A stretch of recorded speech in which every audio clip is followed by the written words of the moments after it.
Bonjour, bienvenue sur cette chaîne, c'est encore Evelyne, soyez richement bénie dans le nom précieux, notre Seigneur Jésus-Christ, qu'il vous comble de toutes ses grâces. Aujourd'hui, nous sommes le 20 mai 2020, pardon, et c'est la toute première fois que je vais partager la parole depuis le début de cette année. Ça fait 9 mois et plus que je n'ai pas posté de vidéo, donc j'étais absente en ligne. Pourquoi? Parce que j'étais très malade, mais aujourd'hui, par grâce de Dieu, tout va pour le mieux. Je suis pour l'instant à la maison, j'ai quitté l'hôpital, mais je vais toujours suivre mes traitements à l'hôpital pendant la semaine. Et il y a plusieurs jours, j'étais enfant du Seigneur et il m'a demandé donc de retourner euh, en ligne, annoncer son retour, sa venue afin que son peuple se prépare. Il est vrai que je ne me sentais pas du tout prête. Et j'ai réalisé en fait que le Seigneur me parlait dans les rêves depuis très longtemps, mais je ne comprenais pas. Je faisais plusieurs rêves dans lesquels j'étais en train de préparer mes vidéos. J'étais en train d'enseigner et je disais, Seigneur, oui, je comprends bien que c'est ta volonté que je puisse enseigner à nouveau, mais je le ferai quand je serai complètement rétabli, complètement guéri. Et le temps est passé et le Seigneur, en date du 14 mai, je suis dans sa présence et il m'a dit, Evelyne, tu as reçu du ciel des dons précieux que tu dois utiliser pour me servir. Et si tu ne le fais pas, à mon retour, tu seras dans une grande triste et désolation. Donc, pour éviter cela, ce serait bien que tu utilises ces dons pour me servir comme tu le devrais et correctement. Donc, c'est pour ça que j'ai dit, Seigneur, je vais donc obéir, malgré dans mon esprit, je ne me sens pas prête. Pourquoi? À cause de mes limitations physiques. Lorsque j'étais malade, j'étais atteinte au niveau de mes yeux. Donc, ma vue a considérablement baissé. Donc, je ne suis pas capable de voir de manière distante. Donc, je ne peux pas lire, en fait, de manière claire. Donc, ce n'est pas évident pour moi. Juste parce que lorsque j'enseigne, en fait, j'aime bien, en tout cas, lire la parole, hein, parce que c'est important de lire la parole. Donc, dans mon esprit, c'est une limitation déjà. Et la deuxième limitation, c'était que lorsque je suis tombée malade, j'avais perdu quasiment l'usage de la parole. Donc, je ne parlais pas vraiment avec une bonne diction. Donc, ce n'est que maintenant que le Seigneur m'a restauré. Je lui rends toute la gloire pour cela. Merci Seigneur d'avoir permis que je parle à nouveau, parce que je me souviens qu'à l'hôpital, on a du mal à m'entendre, c'est capable de parler de manière correcte. Mais aujourd'hui, je remercie le Seigneur qui a restauré cette partie-là. Et il continue de me restaurer d'ailleurs. Et plus les jours passent, plus je prends des forces et tout va pour le mieux. Donc, dans mon esprit, en fait, j'étais limitée par le fait que je suis capable de lire correctement. Donc, je ne peux pas enseigner, Seigneur. Je ne peux pas annoncer ta parole. Et aussi, il m'a dit, je vais te donner un texte. Il m'a donné le texte alors qui trouve dans 1 Corinthiens, chapitre 3, pardon, 1 Corinthiens, non pas chapitre 1 Corinthiens, chapitre 2, verset 4, où l'apôtre Paul dit ceci, ma parole et ma prédication ne sont pas basées sur des discours persuasifs de la sagesse, mais sur une démonstration d'esprit et de puissance. Donc, Dieu a dit, tu dois comprendre que ce n'est pas toi qui enseigne, mais c'est mon explication qui de toi. Donc, Evelyne, j'ai mis tes paroles dans ta bouche et je veux que tu te lèves et que tu arrêtes de regarder la limitation physique, la fatigue à cause de ton traitement à l'hôpital, prends soin de la maison et les yeux qui ne voient pas bien pour comment dirais-je, pour t'empêcher de me servir. Je veux que tu aies tout ça de côté et que tu te concentres à ouvrir ta bouche et me laisser parler au travers de toi. Donc, j'ai dit, ok Seigneur, c'est sûr que ce n'est pas facile, mais je vais obéir. Je vais tout simplement, Seigneur, comment dirais-je, me jeter à l'eau et te faire confiance. Et je sais que le Seigneur veut en fait m'apprendre par ceci à ne pas m'appuyer sur moi-même, sur mes connaissances bibliques ou bien sur l'aura ou quoi que ce soit. Il veut vraiment que je m'appuie sur lui, sur le Saint-Esprit en fait. Et vous savez, c'est pas facile. En tant qu'être humain, on a tous ces tendances à vouloir contrôler, hein, à vouloir tout contrôler. Et très souvent, le Seigneur veut que nous lâchions, nous lâchions prise, pardon. Et c'est important d'obéir au Seigneur. Et j'ai dit, Seigneur, je vais dans cette aventure avec toi, Seigneur, et je te prie de m'accompagner.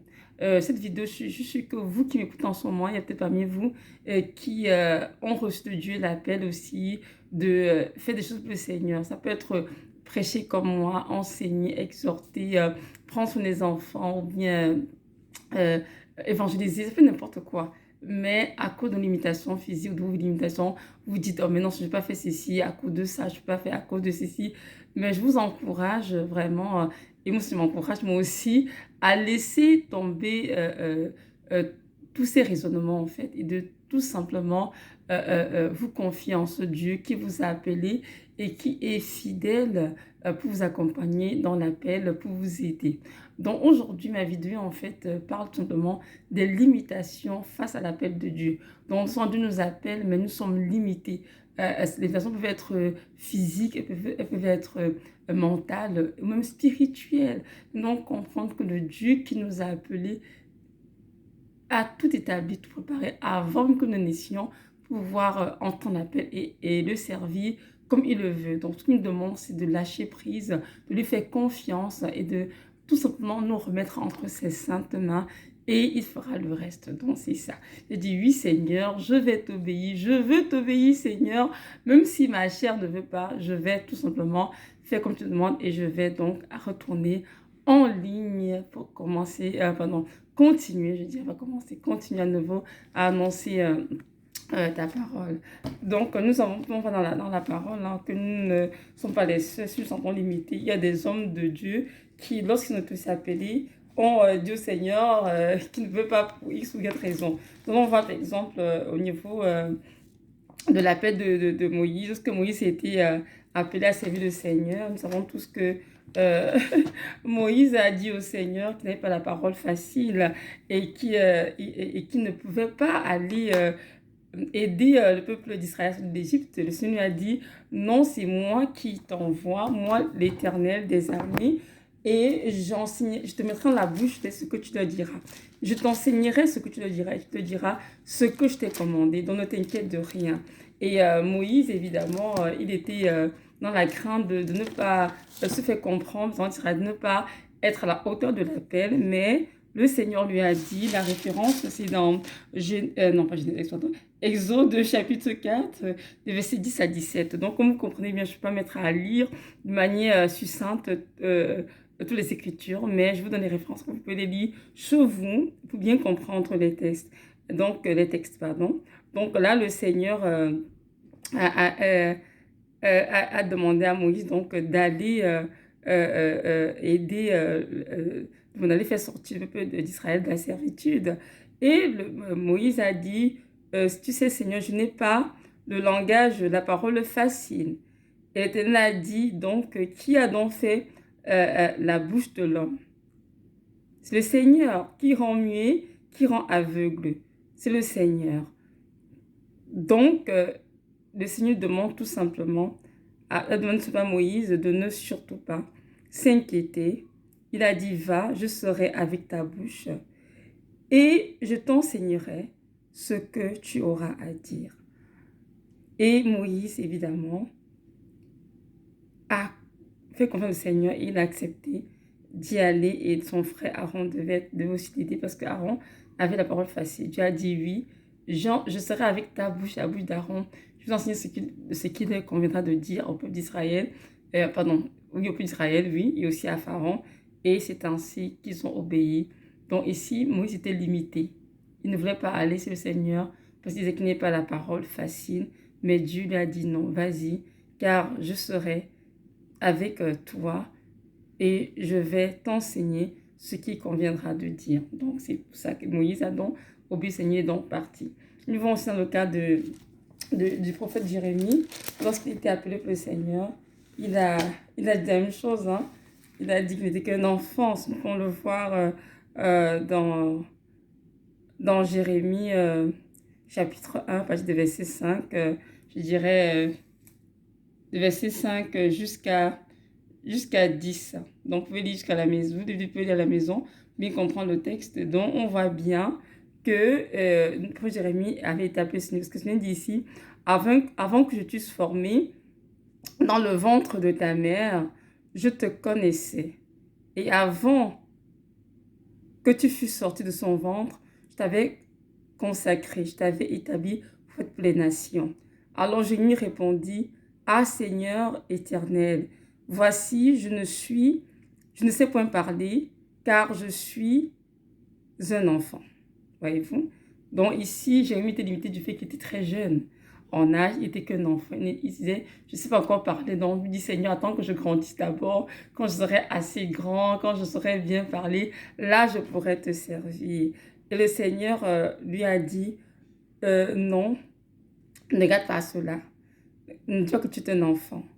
Car je mettrai mes paroles dans ta bouche aussi, et tu iras vers tous ceux qui je t'enverrai annoncer ce que je t'ai demandé. Donc voilà, le Seigneur nous montre ici encore, par la vie du prophète Jérémie, que ce ne sont pas nos limitations physiques, ce n'est pas l'âge qui peut nous empêcher de servir, mais notre on lui fait confiance, sachant que c'est lui qui fait l'œuvre au travers de nous, pour tout son peuple. Ce n'est pas nous-mêmes qui faisons l'œuvre, mais seulement Dieu qui fait l'œuvre au travers de nous. Donc, juste pour ceci, juste pour dire, oui, toi qui m'écoutes, mon frère, toi, ma soeur, par cette vidéo, je t'encourage à te lever et de faire ce que j'attends de toi. Ne t'appuie pas sur toi, ni sur la connaissance, ni sur l'intellect, l'aura et toutes sortes de choses, mais appuie-toi sur le Saint-Esprit, comme je m'appuie, pour qu'ensemble nous puissions vraiment travailler dans le temps du Seigneur, préparer les âmes pour qu'elles soient prêtes pour le du Seigneur, et nous aussi, y compris bien sûr. Donc, je t'encourage à te lever et de faire ce que j'attends de toi. J'aimerais que ce que nous sachions tous que notre Dieu est un Dieu bon, c'est un Dieu puissant. Et lorsqu'on va à lui, il fait de grandes choses en nous, au travers de nous. Et très souvent, par nos raisonnements, par nos limitations, de toutes sortes de raisons, nous bloquons l'action de l'esprit de notre vie.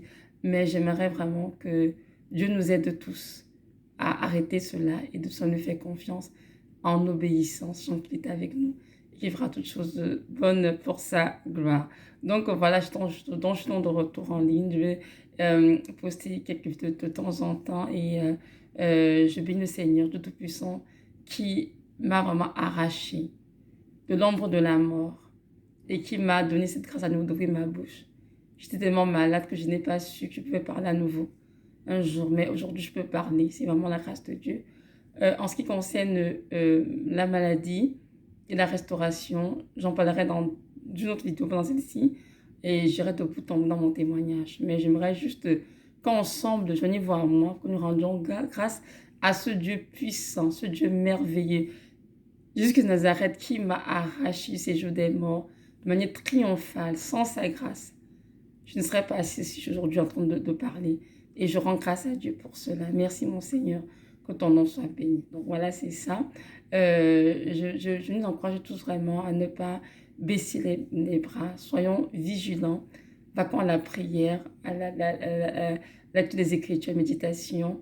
Et restons concentrés sur le Seigneur. Il y a beaucoup de choses dans le monde entier en ce moment, y compris la pandémie, qui peut venir vraiment comme la peur, la distraction, on peut dire, mais soyons sans crainte. Notre Dieu est avec nous et avec lui, nous ferons des exploits car il prend soin de nous.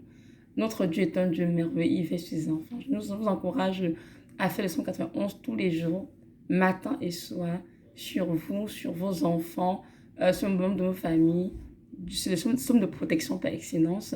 Et notre Dieu protège, mes amis. Croyez-moi, il protège pour de vrai. Et lorsqu'on l'invoque, nous n'avons rien à craindre. Amen. Et aussi, nous n'avons oublié de nous recouvrir du sang de l'agneau. Le sang de l'agneau est puissant. Et devant ce sang, rien ne peut résister. Donc voilà, j'aimerais juste te dire merci. Merci à tous les abonnés. Merci pour tous les encouragements. Soyez richement bénis et que notre Dieu vous comble de toutes ses grâces. Amen.